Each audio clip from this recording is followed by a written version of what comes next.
What's the word, YouTube? It's your boy Big Bird, and we back with another video, man. In front of the title, y'all can see in today's video, we got mom finds out her teen daughter is a psycho killer, man. Before we get into the video, man, all I need y'all to do is hit that like button, hit that subscribe button, and hit that post notification bell so you get notified every single time I post a video. But without further ado, let's dive into this video, man. I already know it's going to be a good video by the title, man. So let's see what happened. Miramar Police Department. Yes. How you doing, ma'am? I'm waiting for my sister to go over there. What happened? What happened?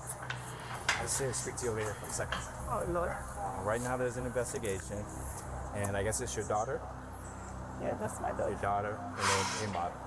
So we have to keep everybody out of Martin. Police arrived at the home of 17-year-old Christy Parisienne, where her mother was informed that Christy had become involved in a strange and violent incident. About an hour earlier, oh yeah, this finna be good, y'all. Go ahead, get your snacks, your drinks, do what you gotta do, but lock in. Can you guys go back inside for me? Can you go back inside, please? Don't. Just do as I ask, please. Investigators have been taken into custody in the murder of 18-year-old Dwight DJ Grant. After a body was found there, Local 10's Andrew Perez is live for this 18-year-old from Miramar High School, and instead, officers found a body. As new clues surfaced and the investigation continued, police uncovered a hidden conflict between Dwight and 3 of his classmates from Miramar High School.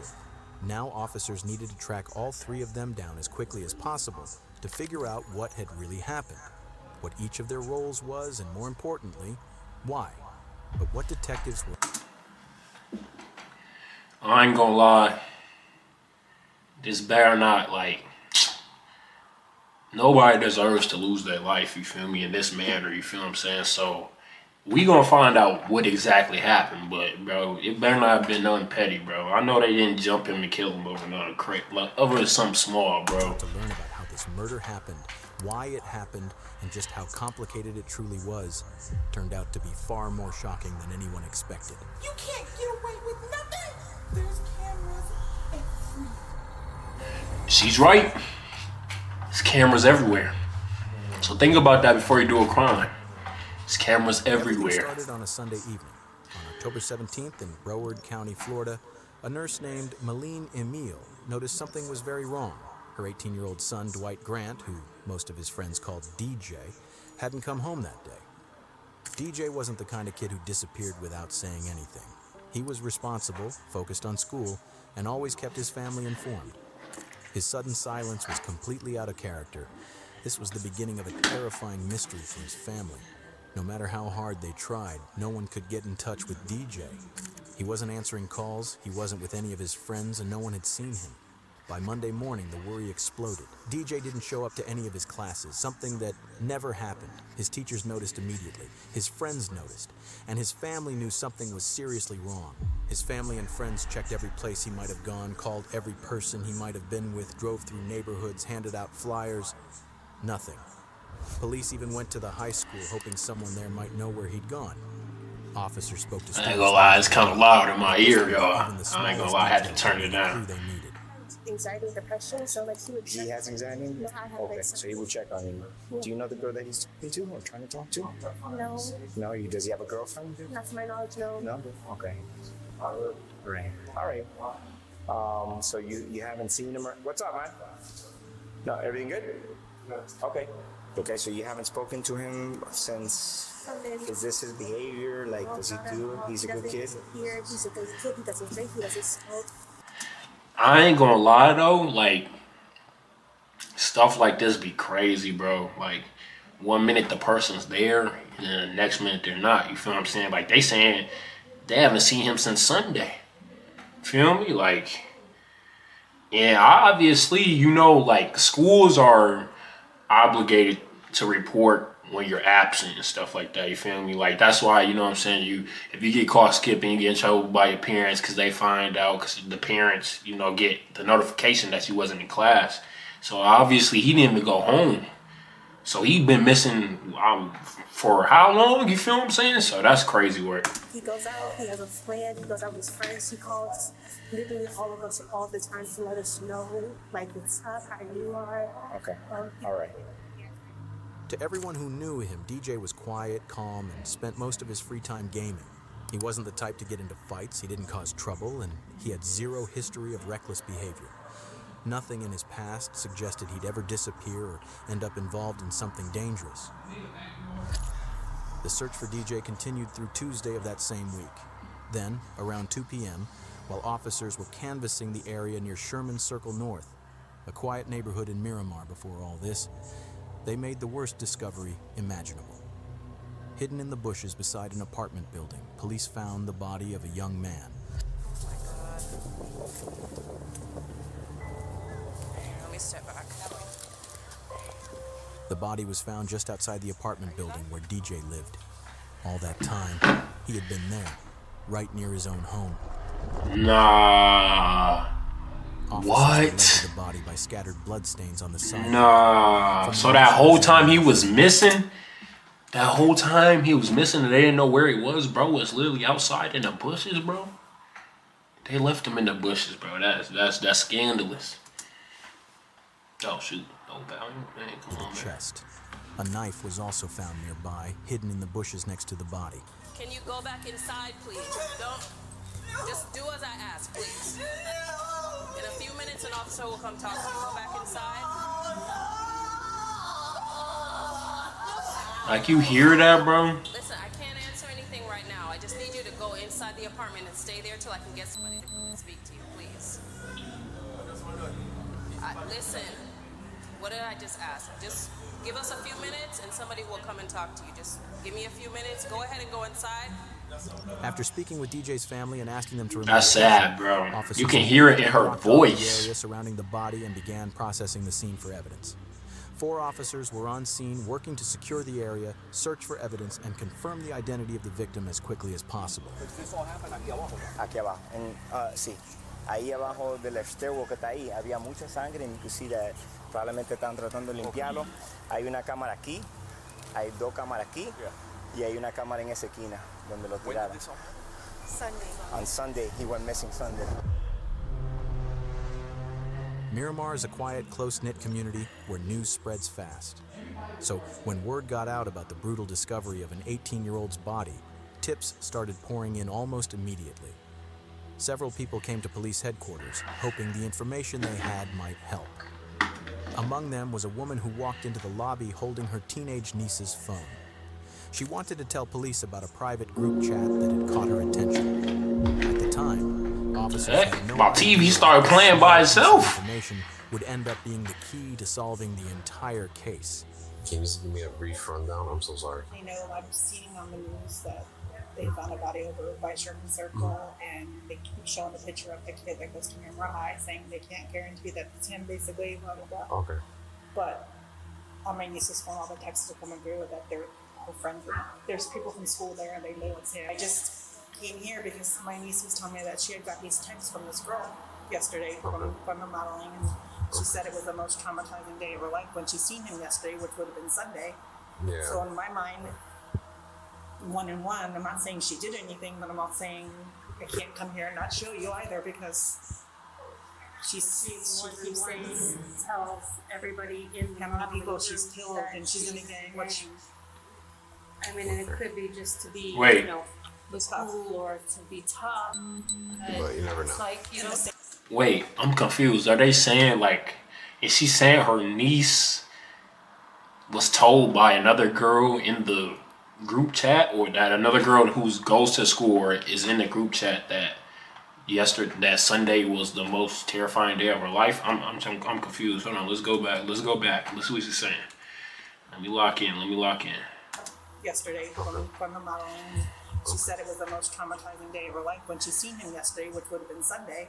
Okay. So in my mind, 1 and 1, I'm not saying she did it. Okay, yeah, okay. So another girl told her niece, the person speaking niece, that the last time she seen the dude who got killed was the most traumatizing day of her life. Okay. you know, cool or to be tough. But you never know. It's like, you know, the same thing. I don't want the text messages here. I don't want them To to just- show my nieces. I don't want her. Like I don't want her her to associate Right. with, okay. By the next day, Wednesday, the victim's identity was finally confirmed. The body belonged to DJ Grant, the Miramar High School student who had been reported missing. And Nicole, there are still so many more questions than answers at this hour. Our officers came out here because they were helping the search for this 18-year-old from Miramar High School, and instead, officers found a body in the bushes. Now, police had to start putting the broken pieces of the puzzle together. The evidence from the crime scene, and more importantly, the group chat that the woman had brought to them. Inside the chat, police found disturbing messages linked to 3 teens, 3 names that within hours would become central to the investigation. 17-year-old Andre Dexter Clements, 16-year-old Jaslyn Smith, and 17-year-old Christy Grissom. Without wasting any time, officers began tracking them down. Christy was the first person police went to. Miramar Police Department. Yeah, open up. Open up. Right now there's an investigation. And I guess it's your daughter? Yeah, that's my daughter. What we're gonna have to do is we're gonna have to keep you out of the house for now. Me? Yes. Nothing has to do with you personally, but everybody out of the apartment. So I ain't gonna lie, like when people do dumb stuff like this, they don't even think about the people it's gonna affect. You feel what I'm saying? Like, of course the mom, I'm hoping the mom didn't know nothing of this, but you feel what I'm saying? Like, imagine the cops coming to your door telling you your kid is involved in a murder.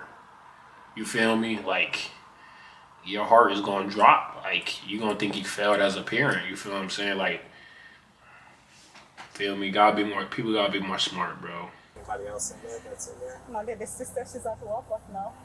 But nobody else is inside? No, only 3 of us. You got shoes on? Okay. So we have the And she doesn't even sound like she's from America. She sounds like she's a We're immigrant. just gonna make sure nobody's inside, and then we're gonna close the door, and then we're gonna wait for the warrant to get here. When I can come back.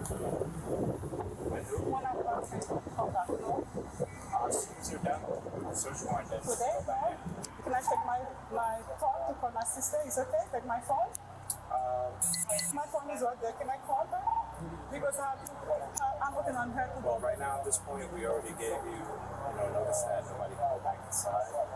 Can you check my phone for me? This is right there. By the way, you see my phone right there? We really gotta follow protocol. At this point, officers didn't have a warrant, so they wouldn't allow Christy's mother to go inside the house. She waited outside with them until another law enforcement member arrived with a warrant. While they were waiting, she told them that earlier that day, Christy had left her a voice message about the murder. Because of that, they changed course and retrieved the phone so the message could be played.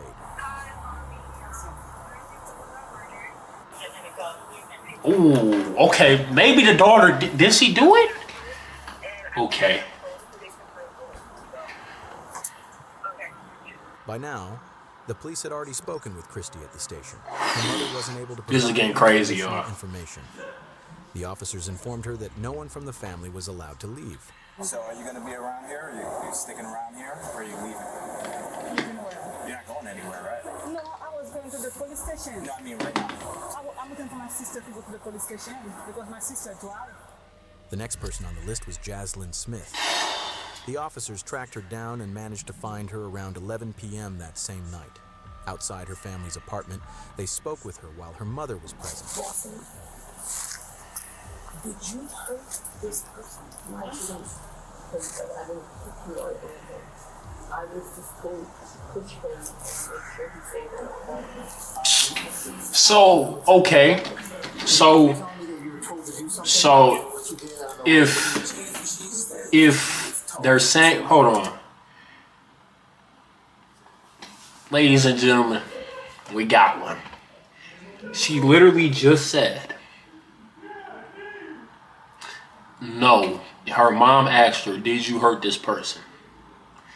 She says, no, I didn't. I didn't even touch him. But then she says after that, yeah, all I was told was to push him into a corner and make sure he doesn't leave. That means you touched him. You definitely, so you know what happened. You know exactly what happened then. Yeah. Keep him in a corner. Andre. Okay. Yeah, you might as well tell it all. Y'all all going down. You might as well tell it all. Yeah, somebody had pissed him off. Or somebody was messing with somebody else's girl or something. I knew it. I didn't want to say it earlier, but I knew it. They smoked, bro, because I knew it. It had to do with a girl. I knew it. Somebody got Tinder because their girl was going. And so they off, bro. I already knew it. In my head, I'm like, bro, I hope. That's why when I said earlier, I hope it wasn't over nothing so small. I knew it.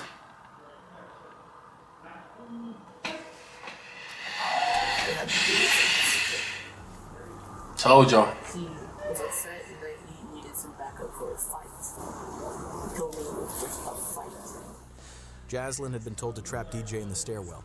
Andre needed backup for the fight, which was apparently over a girl, Andre's ex, who was now involved with DJ. You guys don't have to. Told you. Do you not have to talk to me?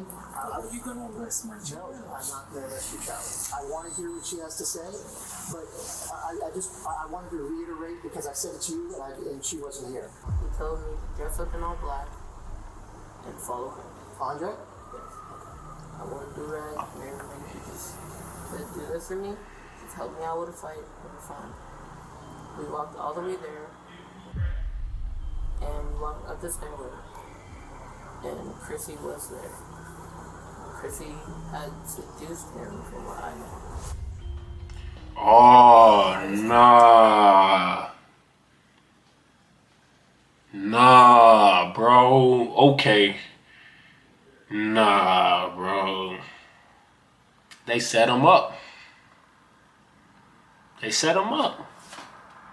So now I'm putting all the pieces together. The Christy girl was the person who got him outside. Was used as the bait. They used Christy as the bait.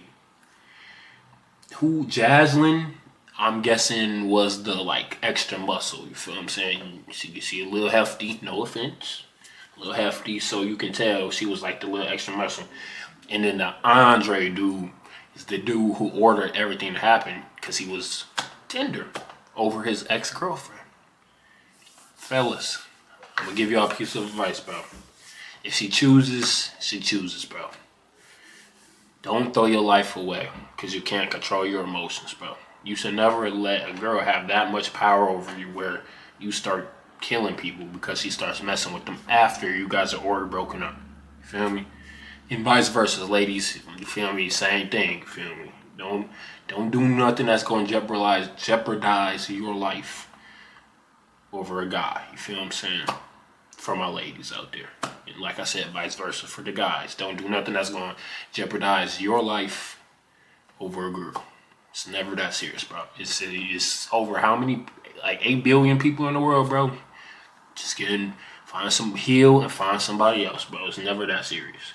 Just pretend that it's a gift, that it didn't happen. I already knew that if something like this was going to happen, I already knew the cops were going to show up sooner or later. And I already started preparing myself for the worst, Mom. What do you mean by preparing yourself for the worst? If they send me away, Mom. According to her, the mastermind behind the whole murder was Andre. He even picked out the colors of the clothes, and the plan was just a fight. Jaslyn clearly tried to downplay her own role and choices. But over the next half hour, the officers, and even her mother, would unintentionally learn the truth from her words, shocking them to their core. Okay. The things her 16-year-old daughter had done were far beyond what her mother could have imagined. Detectives were still putting the pieces together with no clear reason to make an arrest. But Jaslyn knew what was coming. She knew there was no escape, and she had already prepared herself for the worst. Because by everything I've already said, I'm an accomplice, and I know this, but I'm sorry. I can't. Come here. That's what I'm saying, bro. How can you do this to your mother? Can be seen briefly laughing when Smith lets out a sigh. But there's nothing funny about what's happening. A teenager has been killed, and Jaslyn. Yeah. What's she laughing about? She's I don't like that. Police a motive. Andre had found himself in the middle of a high school love triangle between DJ and his ex-girlfriend. That's when the dark thoughts started, and the plan began to take shape. A plan What- that would need help. When they gonna go get the Andre dude, man? When they gonna go get him, man?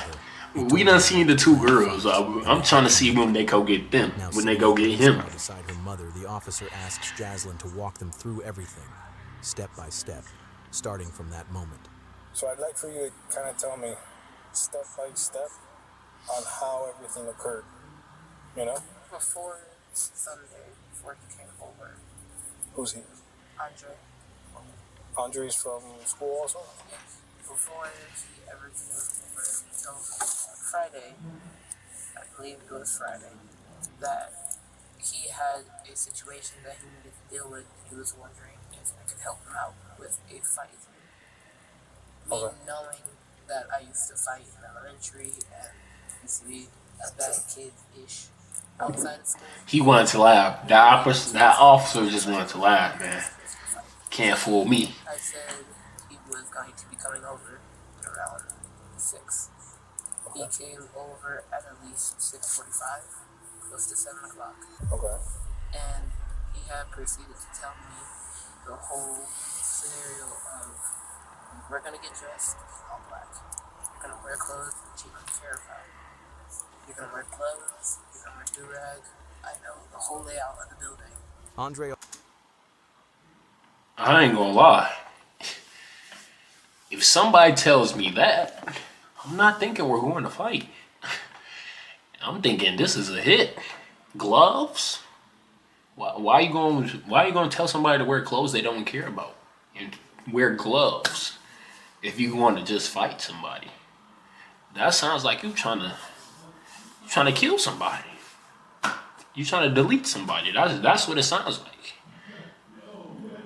already knew that Jaslyn had a reputation for fighting when she was younger. That was exactly why he chose her. He even picked out what Jaslyn should wear, telling her to wear gloves and protect her hair. Jaslyn's account helps clarify the days leading up to the murder, but one thing stands out.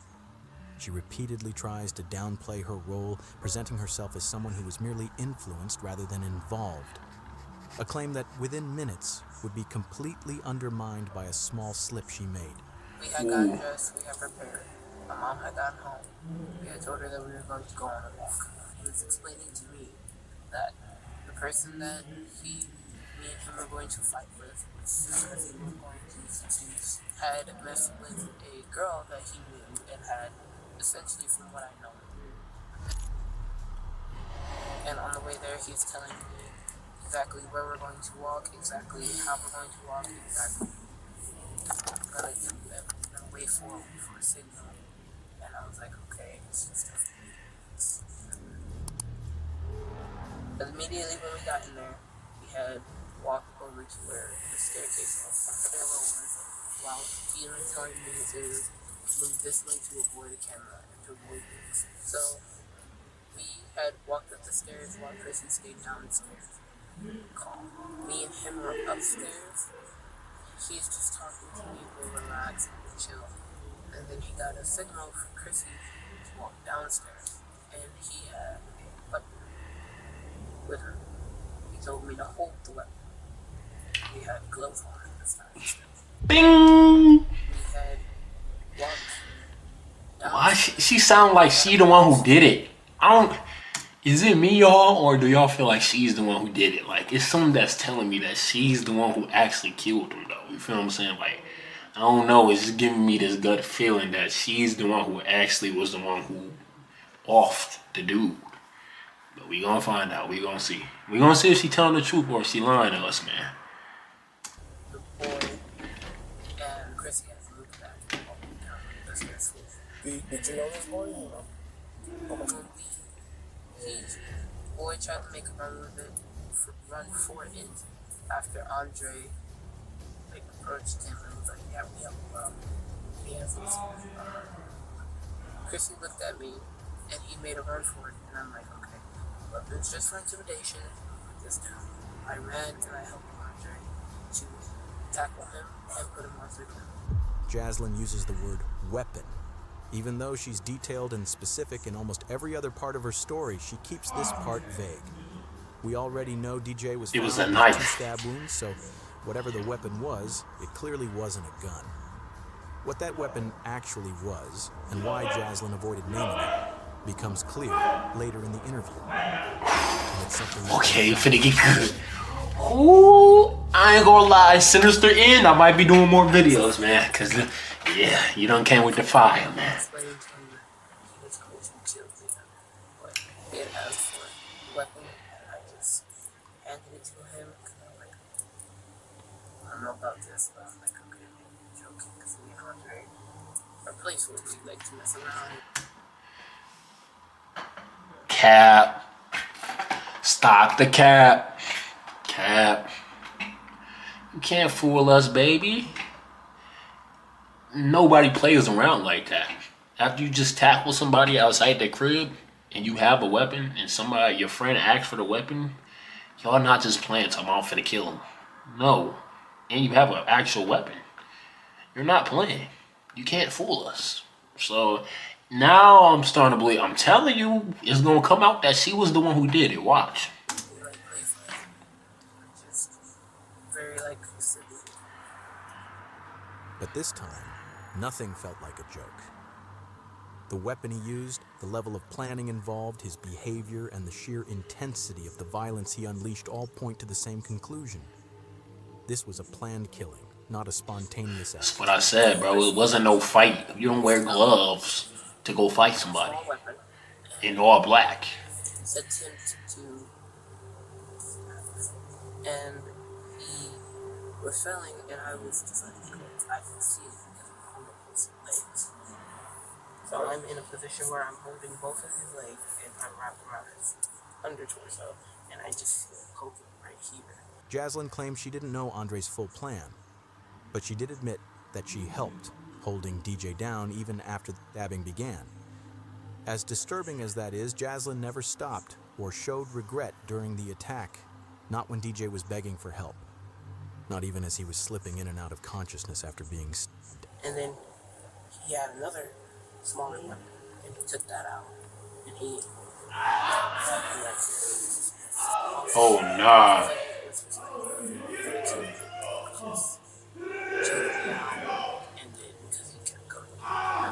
DJ knew he was dying. Under the pressure and pain he was in, he begged Andre to choke him and end it quickly. Andre ignored him and stabbed him again. After that, DJ went unresponsive, he stopped struggling and tragically died at the scene. In Jaslyn's version of events, she says she was told to do what she was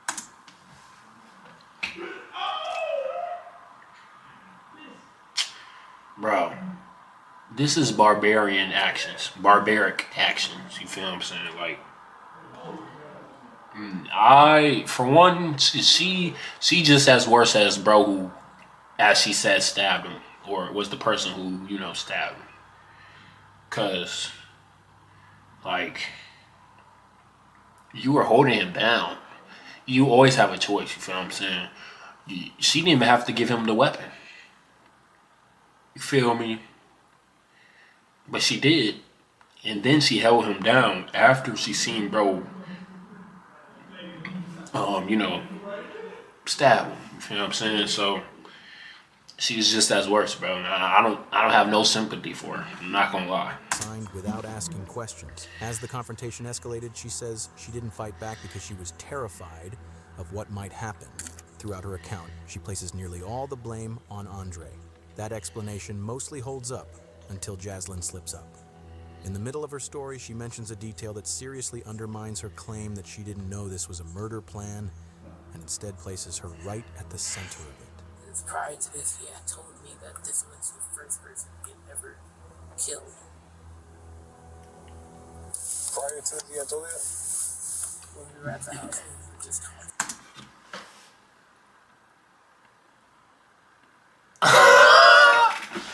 How dumb do you have to be?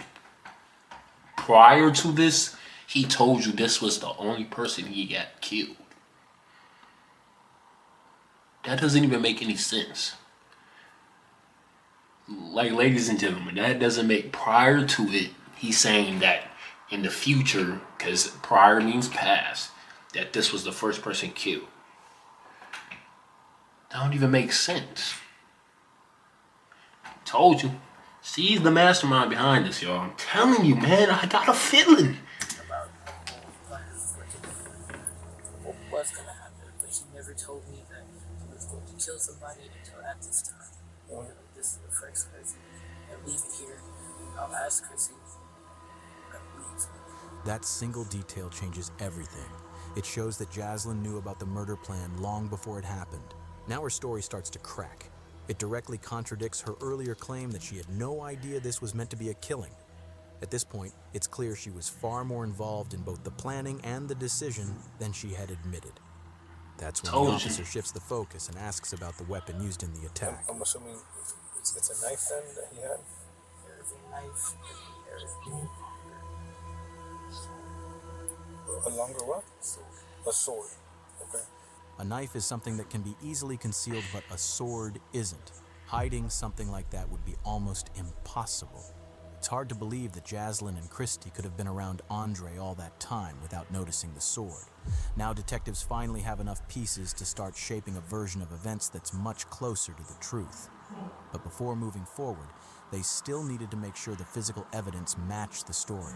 So you saw the big sword when he first showed up in the first place? I didn't see it exactly. I only saw that there was a bag with it, and I was like, okay. Because somebody else had taken everything out of the house behind us, and I didn't know where that was. And I believe it was either in like a jacket with him or with Chrissy, an extra jacket or a bag. Jaslyn could tell detectives were zeroing in on one key detail. She knew about the sword before they ever left the house, and that meant she knew the plan from the start. She tried to distance herself from it, saying that when they left, Andre grabbed a small knife and a larger sword. But she claimed she didn't actually see the sword at first and assumed it was already in the bag. Detectives weren't convinced. By now, there were too many gaps in her story. That's what I'm saying, like, believed they had pulled off something is off. Crime. They killed someone in broad daylight in a tucked-away stairwell inside a busy apartment complex, avoided security cameras, and left no direct eyewitnesses. That's what I'm saying, bro. If messages hadn't surfaced later, they might have gotten away with it. But everything started to fall apart after the attack. They dragged DJ's body into the bushes, packed the weapons and supplies into a bag, and returned to Jaslyn's complex. There, they made a serious mistake. In an open, grassy area, clearly visible from nearby apartments, they started a fire and burned the bloody clothes using gasoline. As they sat there, shaken, but still hoping they were in the clear, a security guard spotted them. In that moment, the cover-up ended, and he wasn't the only one watching. Another resident had seen them too and later told police exactly what she saw. Told you. Girls, they were just standing there, but they weren't moving much. The chubby girl, she was just like moving back and forth, like standing in the same spot but moving a little bit. And then the guy was moving around the fire, just throwing more gasoline. I didn't see their face, but I saw their body shape. And seeing them on the photos, you could picture them, especially the chubby girl. You could feel the traumatization, and you could feel like they were scared. And yeah, bro. It's no way you can kill somebody and then like be good after it, bro. Like you're always gonna remember that. You feel what I'm saying? And one way or another, whether you like it or not, it's gonna haunt you a little bit. You feel me? So I can understand why she was teetering back and forth. Her adrenaline was running. Like, feel me? It was settling in that they just ended somebody. Feel me? They had that energy of the way of thinking, like he deserved it. Like you could notice that. Security camera footage from the apartment complex backed up much of Jaslyn's story. The cameras showed the three teens dressed entirely in black as they approached the stairwell where DJ was attacked. One camera even captured DJ Grant's final moments. Another showed the teens dragging his body toward the bushes exactly as described. But as detectives reviewed everything more closely, cracks began to appear. Parts of Jaslyn's version didn't fully line up. Police seized the teens' phones and went through their messages. It didn't take long to find something that directly contradicted Jaslyn's claim that this was only meant to be a fight. One message revealed the true mindset behind the plan.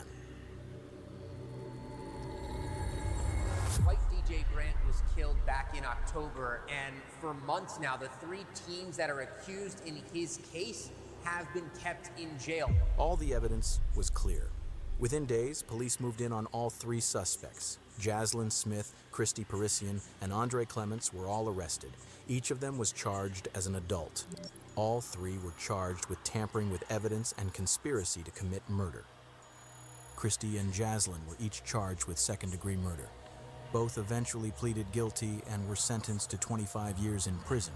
An additional 10 years. 25 years. Andre Clements, who was 17 at the time, life. Don't give him life. Mastermind behind the crime. I know they watched. They're about to give him life. Delivered the fatal sword strike that killed DJ.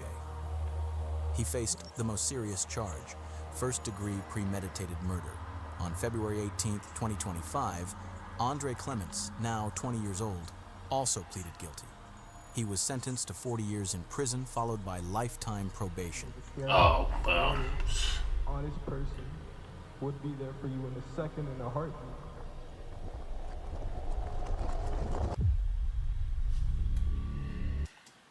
I ain't gonna lie, y'all, like,